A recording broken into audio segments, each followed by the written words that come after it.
when we started this journey, Kim and I and the kids and everything, it was a little over a year ago. In fact, it was July 1st when we. It was July 1st when we started this trip back in 2017.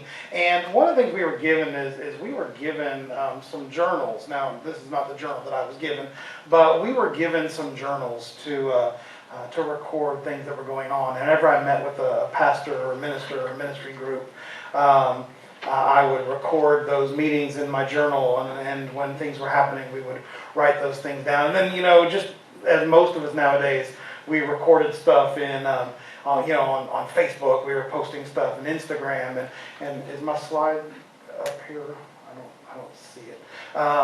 And so we would post stuff on Facebook and Instagram, and I didn't do Twitter and stuff like that. Cambry's in charge of those things for me. But there was always something that was being posted, something that was being shared, and just documenting a little bit about where we were and who we are. And I know a lot of you didn't get to follow us that whole year because you didn't have a clue who we were until the very end of our journey. And so I wanted to help you out just a little bit and share some pictures with you that if you were following our journaling and our story as it was going on Facebook, some things you might have missed. This is actually the very first church service that we went to after we left Oklahoma. We left Oklahoma July 1st.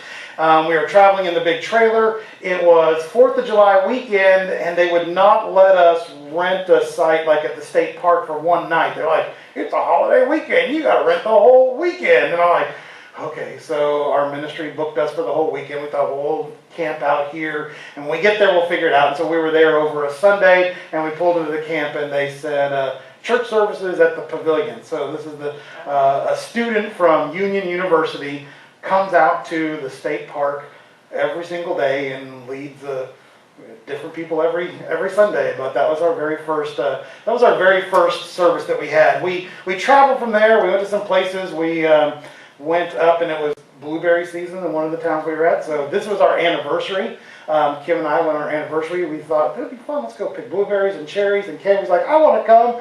Like, it's not your anniversary. But she came with us anyways and ate a lot of blueberries. And we only had to pay for the ones that went in the bucket. So the ones that went in the mouth while we were out there, we didn't have to pay for them. So we ate a lot of blueberries and made some blueberry pancakes. We went from there up into Pennsylvania. This is at Gettysburg. This is a 3-story tall tower. And my son, in order to freak his mother out, likes to lean over the edges of stuff and take pictures of himself. He is a bad influence because he got his sister to do it. And we're way down at the bottom because there's no way I'm walking up all of those flights of stairs. And we couldn't stop it. We could only yell at him, stop doing stuff like that. So that's Gettysburg. We went to Maine at some point in time, ate lobster. All right, the only lobster that we've eaten, but we got one lobster, and Cambry held the claw. She didn't eat it, okay? So she just held it. She wasn't going to do anything. So there's lobster. I'm not going to... So that, I don't know if there's a story or explanation, but whenever we go, we went to some amusement parks because that was their reward from their grandparents. And every time we go to one of those little funky shows, they always pick me out of the crowd and have me come up on stage. But all right, so this is a Bible study we did while we were up in Maine. We were doing some leadership training for a church. So this is a leadership team of a church up in Maine, and we were doing some training and leadership with them.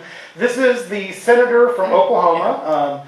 This is James Langford. He actually used to run a youth camp that had tens of thousands of people every summer that would come to his youth camp. He ran for Congress, and nobody knew who he was except for tens of thousands of people that had gone to the youth camp, and he won and then ended up moving from Congress into the Senate. And so we spent some time this summer, and Tate and I got to interview him and spend some time in his office. If you've ever gone to D.C. and tried to get a hold of your senator, I promise you this is not going to happen to most of you. It's very, very hard to get in there. So we had a fun time doing that. This is Kim doing some ministry with some ladies from a Ghanaian church up in Massachusetts. That's Patience in the middle. That's the pastor's wife, and Rosemary on the far side. And she is one of their deaconesses, and we had a blast at their church. Their services last, 3-4 hours. So, once again, I've got some practice at that. So if you want a 3-hour sermon, let me know. We can make that happen. We can get that taken care of. Here's Tate. He's gone to college.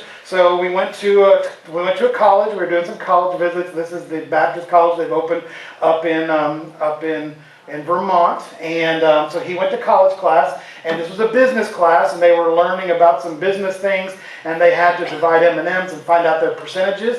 And at the time Tate was a sophomore, he was the only one that knew how to do percentages. None of the college kids did, so they were really glad he was there to solve percentage problems for them. So this is Tate in college. This is Cambry, growing up too much in front of a waterfall. But every time we stop places, if it's beautiful, we have to take pictures, and sometimes they look great. This one looked great, sometimes not so great. Hey, Cambry, I'm putting your picture on here, okay? Is that all right? Yeah. All right, sweet. I didn't ask her. We have lots of Rubik's Cubes around our house. If you've ever come, Tate can solve any Rubik's Cube. If they're completely finished, mess them up. It gives them something to do. All right, he can handle it. It's okay. Don't mess my Rubik's Cubes up. I can't handle it. But this is our stack of Rubik's Cubes. We left Oklahoma City, so we went back for Christmas time to Oklahoma City. And when we left, our friends gathered together and did a send-off for us. And so this is just a small group.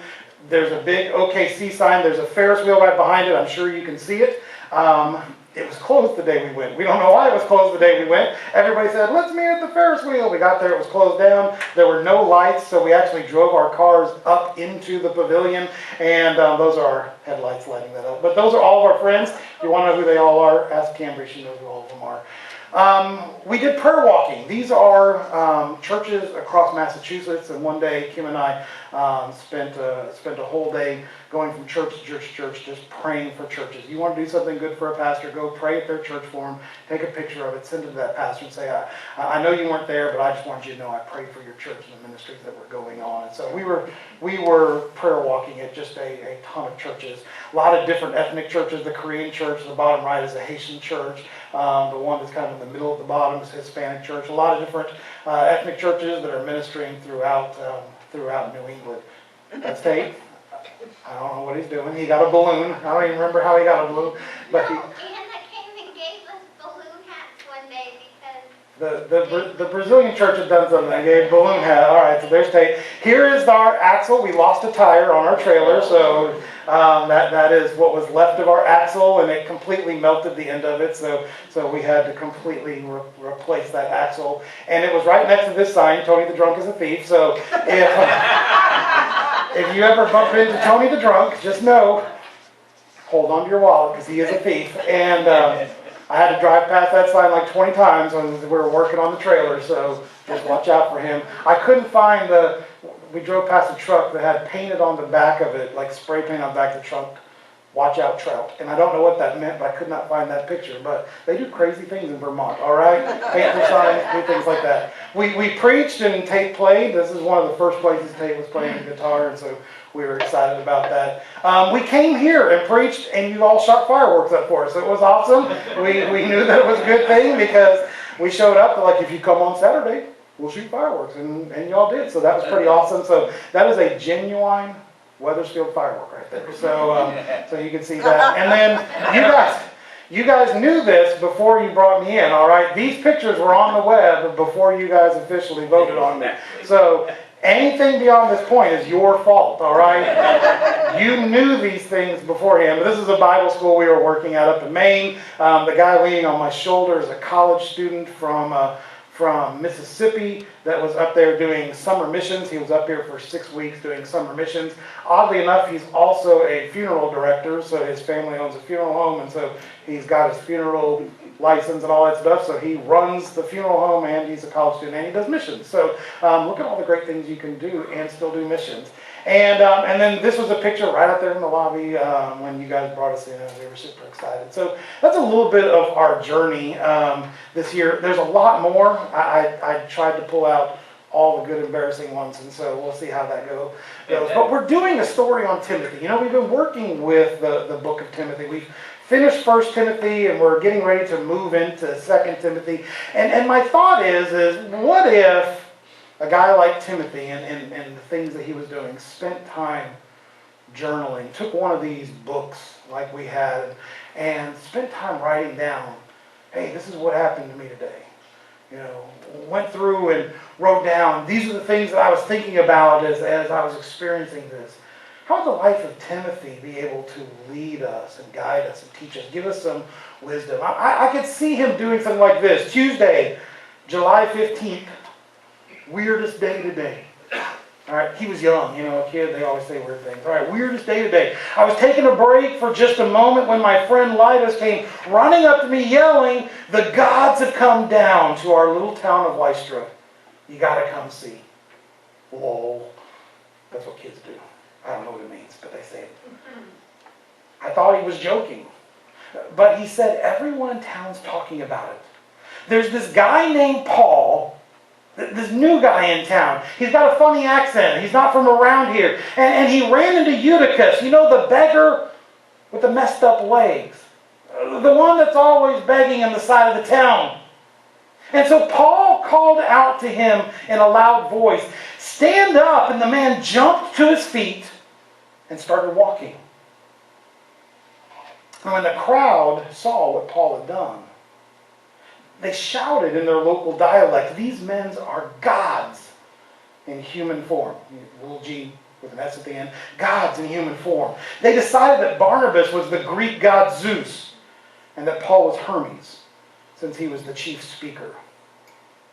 Lidos told me to bring something to sacrifice to them so that we could get blessings as well from the gods. And that would have been a pretty amazing day. That would have been something unique to hear that story. Timothy was raised in this town.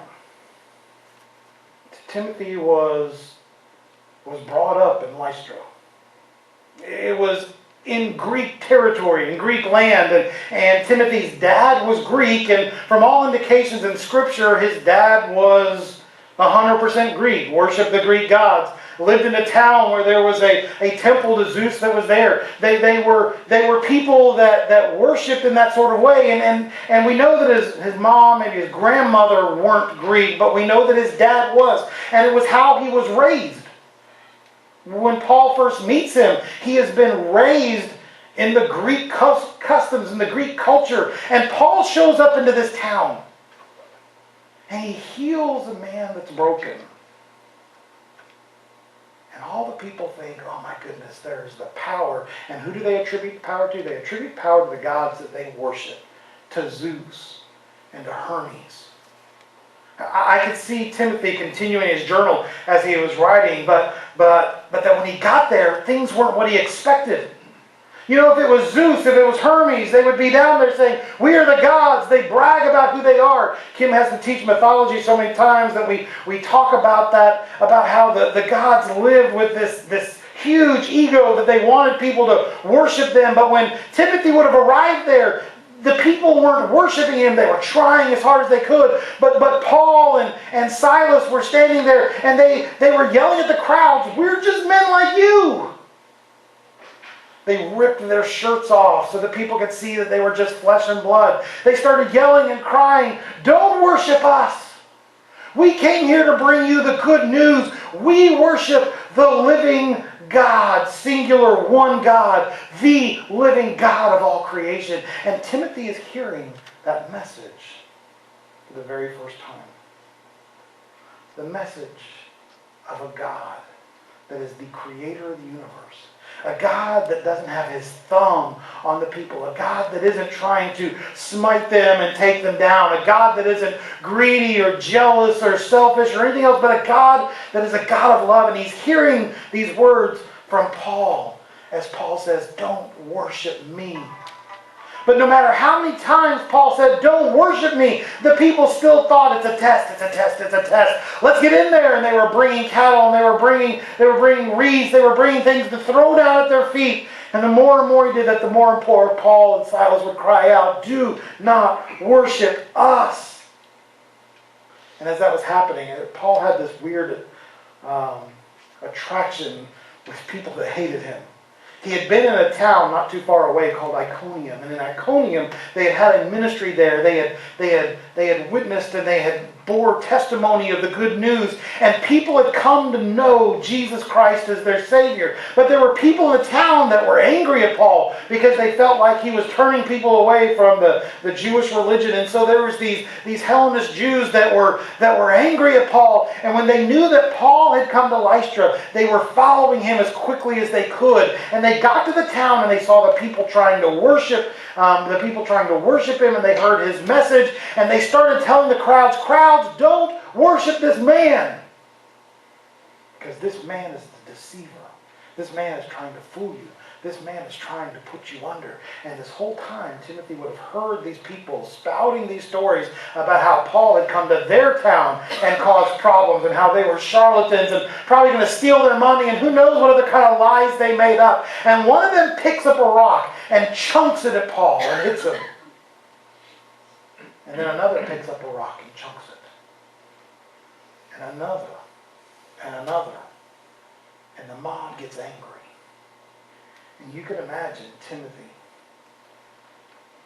his mother, his grandmother, who knows, but the people in the town hearing the message of Paul and then watching as people get angrier and angrier.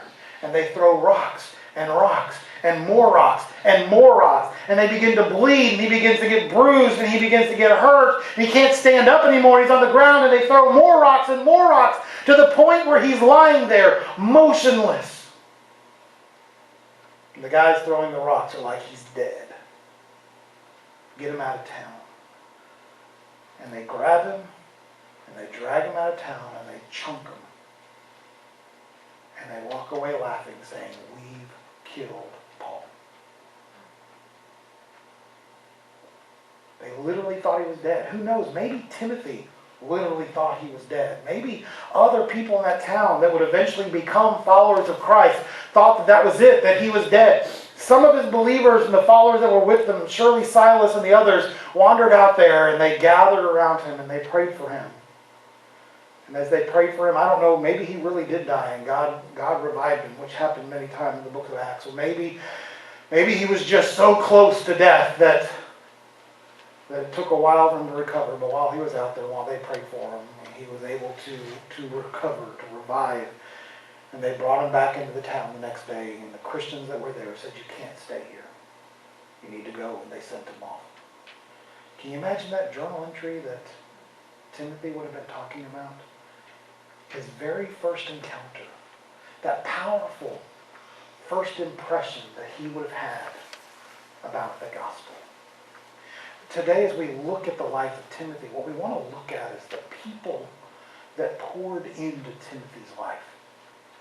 The people that he would have written about. And surely one of the first people he would have written about is, I saw this guy, Paul, who could have just shut his mouth and he would have been able to walk out of this town his own free will. But he was so passionate about what he believed in that he was willing to be stoned, maybe even killed, just so he could tell people about this gospel message. That's a tough way to do it. Now, I hope that doesn't happen here. You guys, please don't stone me. All right. But I've protected myself. I made myself as heavy as possible so you can't drag me out to the next town. So that's my only defense on that. But can you imagine that first impression? A young man, from all accounts, we don't know that anybody in that town is a Christian yet. You know, Paul is coming in there. He's got his entourage that's traveling, doing mission work with him. But each of these towns, I mean, he's hitting new frontiers. And this is what they get. This is the message that they hear. It's a message that's mixed with this miracle that happened, mixed with the people trying to worship him, mixed with the stoning and the death, and he has to leave town. But we know something must have worked. We know something big must have happened. I can imagine maybe 3 years later, Paul does this mission trip. I'm sure he recovers and does some other things. He often has some physical ailments, Paul does, and he'll brag later about how many times he was stoned and shipwrecked and other things that went on. But I can imagine 3 years later, he actually comes back through Lystra once again. And once again, if we were to look in Timothy's journal, we might see him writing once again, Wednesday, August 3rd. Wanted to share a post from my new friend Luke. You know, somebody says something cool and you want to share what they're saying, because if they're cool, man, I'm cool, I can share what they're saying. I want to share a post from my new friend Luke. I made it into his blog about Paul. Read below to see what he said. And so we're going to look at Luke's post. Paul went first to Derbe and then to Lystra, where there was a young disciple named Timothy. So we're 3 years later. Timothy is now called a young disciple. His mother was a Jewish believer, but his father was Greek. Timothy was well thought of by the believers in Lystra and Iconium. So Paul wanted him to join them on their journey. In deference to the Jews of the area, he arranged for Timothy to be circumcised before they left, for everyone knew that his father was a Greek. Then they went from town to town, instructing the believers to follow the decisions made by the apostles and the elders in Jerusalem. So the churches were strengthened in their faith and grew larger every day. I could see him, posting that post, copying it, pasting it on his Facebook page, saying, "Hey, I'm glad he mentioned me, Mom." Posting Mom so Mom could look up to it. It's like, that's a solid shout out, but what about my grandma? Because she was a believer too. No shout out for Grandma. What's up with that, Luke? All right, sorry, Grandma, he left you out. Not so glad he told everybody about the circumcision thing. All right, that would be kind of embarrassing. You're supposed to ask kids before you post weird stuff like that about them. All right, but Luke is his own man. He does what he wants to do. I could see that post. So excited that Paul is back in town. This guy that spoke words that he may have for the very first time heard about Jesus Christ. And Paul's back in town. But what's so amazing is Paul's excited to be in that town because he gets to meet with Timothy. Did you see what it said about Timothy? Timothy's a young believer. Probably still in his teens at this time. A young believer, which meant maybe he was 13, 14 when Paul came through town the first time. Maybe he's more like 16, 17, 18 now, as he's gotten a little bit older, but still a young believer. Fresh in his faith, but the church respects him. He's become a valuable member of not just his church in Lystra, but it says the church in Iconium too. There are two different churches that are like, man, we love this guy. How great is that to be a young man and to be respected by the people that are around you, be respected by the churches that are near you. And Timothy is beginning to get a reputation in that church. And when people come into town, when Paul shows up at the church and talks to the leaders that he already knows, the one that he's been corresponding to, they're like, "Paul, this is great, but you got to meet this guy, Timothy." How much energy had that church poured into Timothy? How much time had they spent leading him and guiding him? I don't think it's a small thing to hear about a church that talks about, look at this young man and the example that he is, without having to go back and saying, look at the church that invested time in those young people. Not every church does that. There are some churches that are like, well, we just want to move on with what we're doing, do things the way we're doing. Kids are different. They're weird sometimes. Young people have different traditions, and you know what? Don't blame it on me. All of you that know baby boomers back then, all right, when you all were kids and said, don't trust anybody over 30, all right, it's your fault. You started it, okay? You just pass it down from generation to generation. Every generation wants to make their own mark, and no generation trusts the next generation before them. Which is why it's so remarkable when you get one of those kids in their 20s, even in their early teens, that yes, they're part of that new generation, but they have an understanding about what faith is all about. They have an understanding about what tradition means. They have an understanding about how to reach a lost and dying world, because we need that. We need the wisdom of our elders.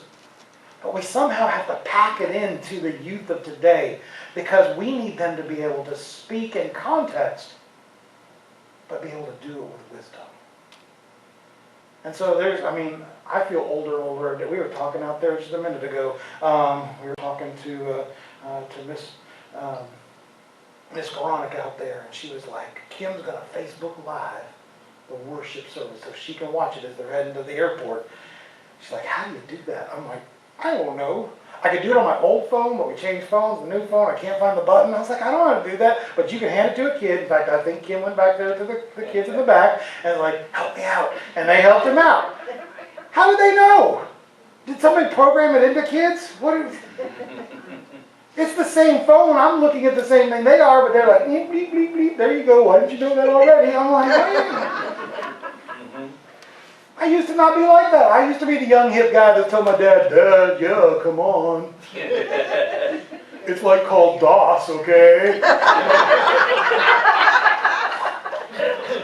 We pulled out some, my family, we had the very first Macintosh that ever came out, the box that was like this that started using the 3.5-inch discs, all right? We pulled some of those out in a garage sale at my parents' house 2 years ago. My kids were like, what is that?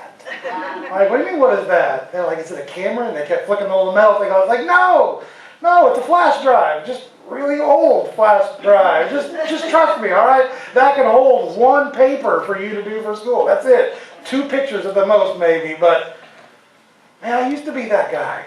I'm not anymore. I'm in my 40s. And I thought 40 wasn't supposed to be that old, but it evidently is old.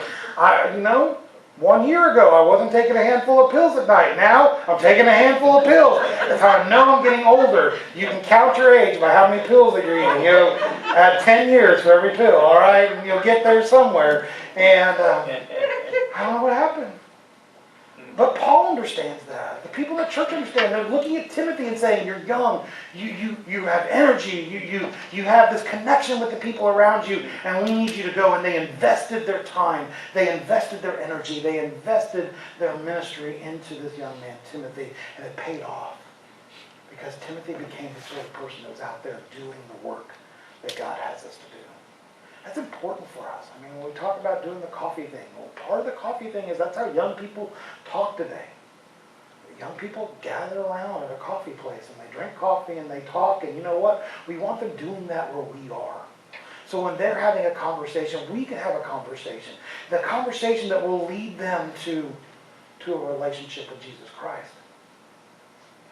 We have to invest in our young generation, our next generation, because whether we like it or not, people our age are stuck in their ways. They're hard to bend. It doesn't mean they won't. Robert was telling us a story, an 80-year-old friend of his that got baptized not too long ago. We saw pictures of it on Facebook.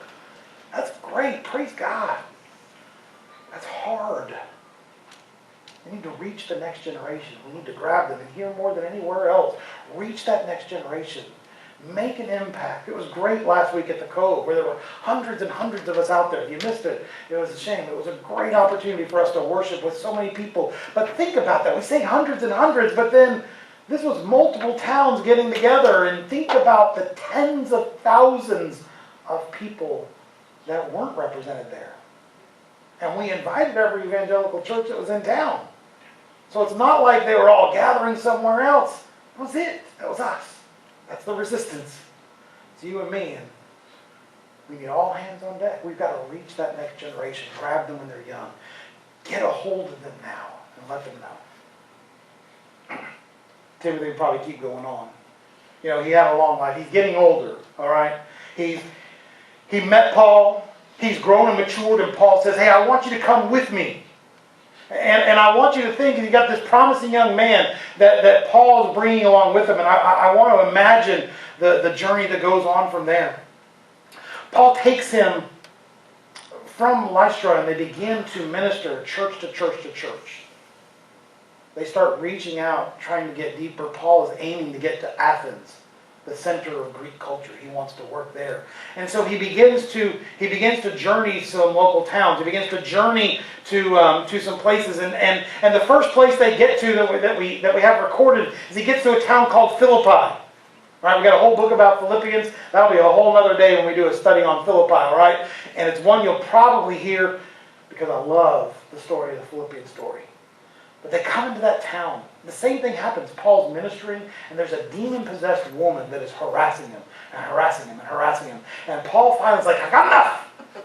And he casts the demon out of that girl. Now, here's the deal. Because she was a crazy, freaky, demon-possessed woman, there were some people that owned her as a slave, and they would use her to be a fortune teller, and she was mysterious and weird. And because she was mysterious and weird, people would pay them money for her to tell fortunes about him or things about him. And when Paul casts this demon out, all of a sudden, boop, she's a normal young lady.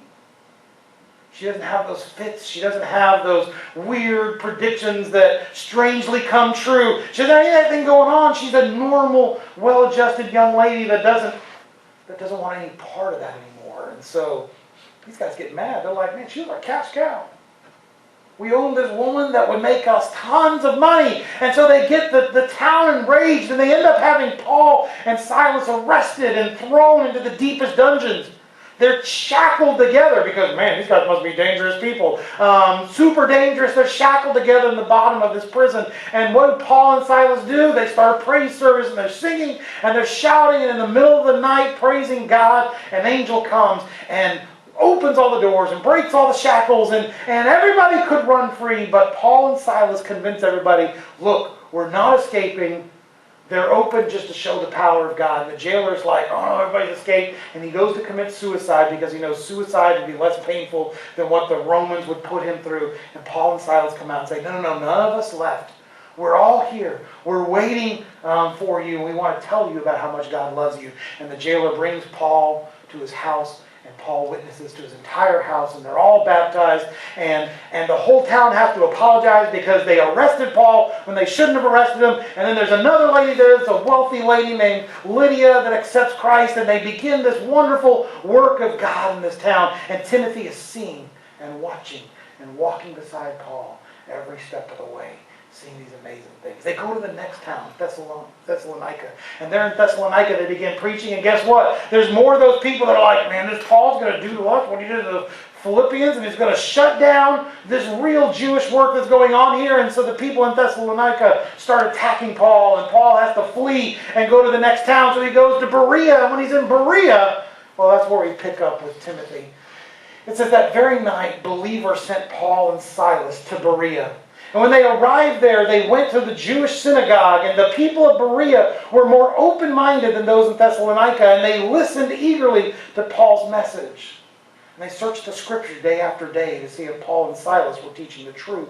And as a result, many Jews believed, as did many of the prominent Greek women and men. But when some Jews in Thessalonica learned that Paul was preaching the Word of God in Berea, they went there and stirred up trouble. Then the believers acted at once, sending Paul onto the coast, while Silas and Timothy remained behind. You could see that journal entry, right? Man, Mom, I've seen some struggles. I've seen some amazing things about how Paul was willing to go to jail for the gospel and how God did mighty things, but Paul didn't try to escape his responsibility. He was trusting in God every step of the way. Oh my goodness, I saw how God used that to reach the lost. I saw Paul getting kicked out of this town in Thessalonica, but Mom, the greatest thing while we were there in Berea, Paul was ministering once again. We were seeing people get saved. We were trying to teach them what they needed to know. We were trying to give them that next step. And more people came to kill Paul. And Paul said, I have to leave. But Timothy, I need you to stay and teach these people. What a great day in the life of Timothy. The moment where Paul, the guy that has been pouring into, looks in his eyes and says, today's the day. The day that you are going to stay here. The day that you are going to work with these people. The day that you are going to lift them up. Each and every one of us ought to be always looking. I say this, and it's one of the things I will say again and again and again until God calls me home. We should always be looking for the person that's going to replace us. Paul couldn't do the ministry there in Berea. He couldn't. He physically was incapable because he would be killed and stoned and run out of town. He needed the work to be done there. God was doing something. But what had Paul done? He had trained up a replacement. Was Timothy 100% ready? No. Guess what? You and I will never be 100% ready. It's kind of like the old adage. If you wait till you're 100% ready to have kids, you're never going to have kids, all right? You're never going to be able to save up enough money and do all that other stuff. At some point in time, God just says, it's time. Let's have kids, all right? And you know what? Kids are pretty great. Things work out in the end. But the same thing goes with that ministry. You're never going to find the perfect situation, the most exact time. Sometimes it's just everything else is falling apart, but I've trained you.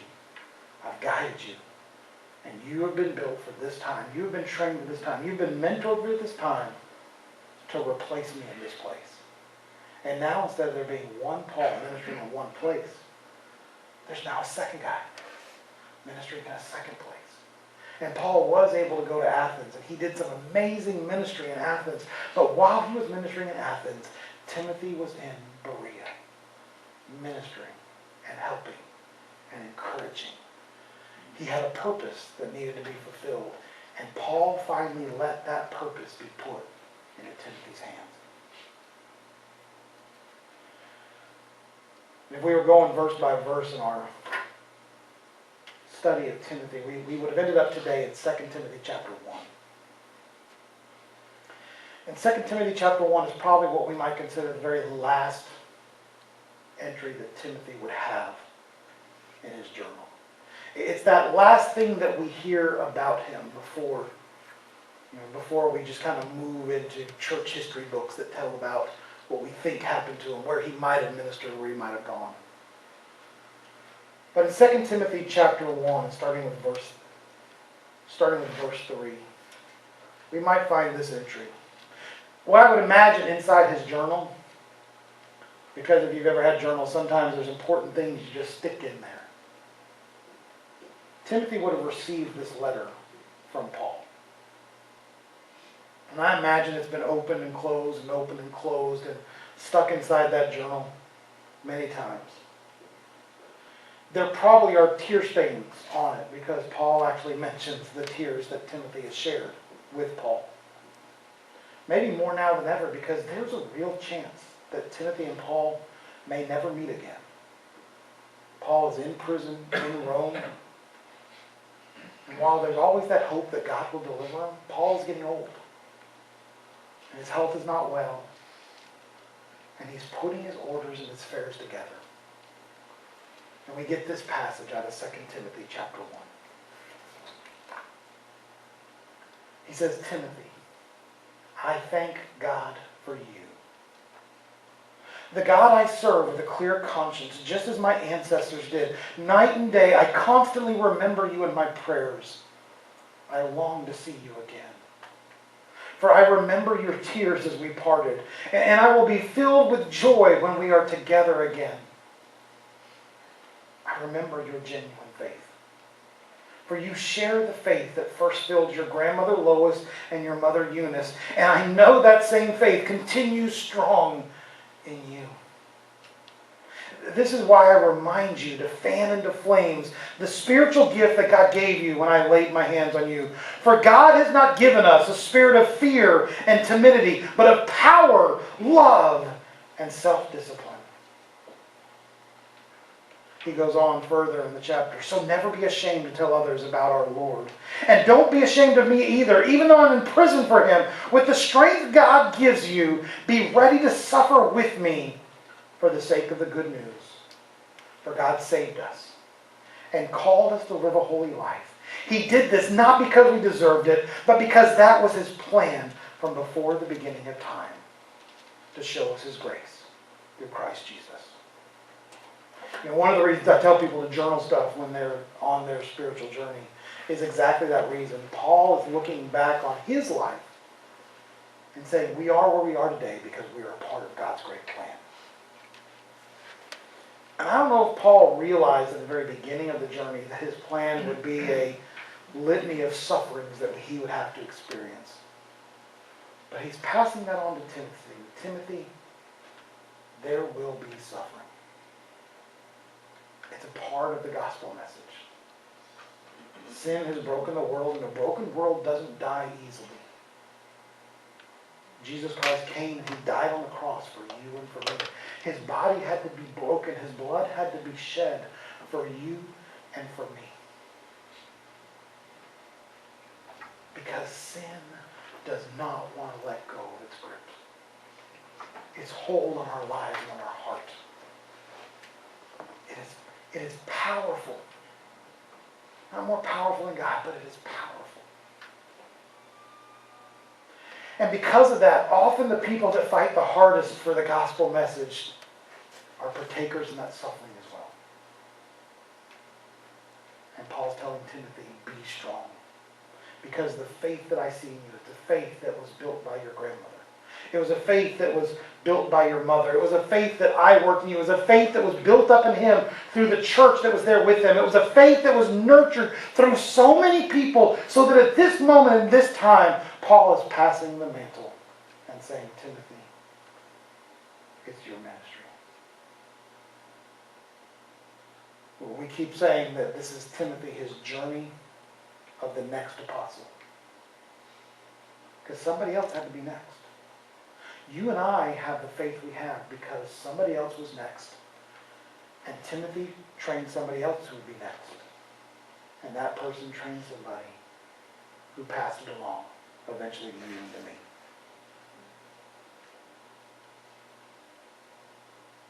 And so the question is, what is our responsibility beyond that? I mean, we live in New England. It's the place where faith entered into this continent. Tate read this week Jonathan Edwards' sermon in school. It's where the Great Awakenings broke out.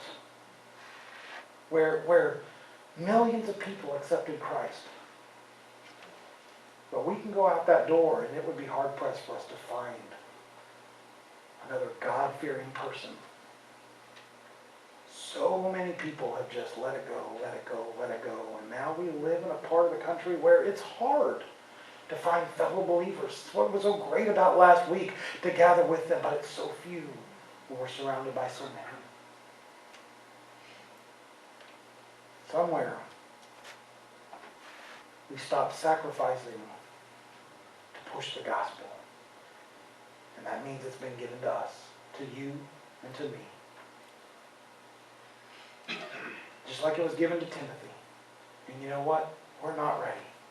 I'm not ready because I'm still learning what it means to be a nutmegger, a Connecticuter, or whatever the word is. I'm still learning just what it means to be up here and not for people to look at me as like, wow, yeah, of course, in Oklahoma they do that, but we're here in New England.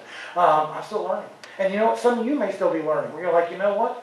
I'm still getting into the Bible. I'm learning stuff that maybe I've not known, and every week I'm learning new things. And that's great. Each of us are at a place where we're growing. And you're going to help me, and I'm going to help you together. But together, we're going to draw a line and say no more. We're going to draw a line and say this is where it is. Today, as we wrap up our service, we're going to share in a time of communion.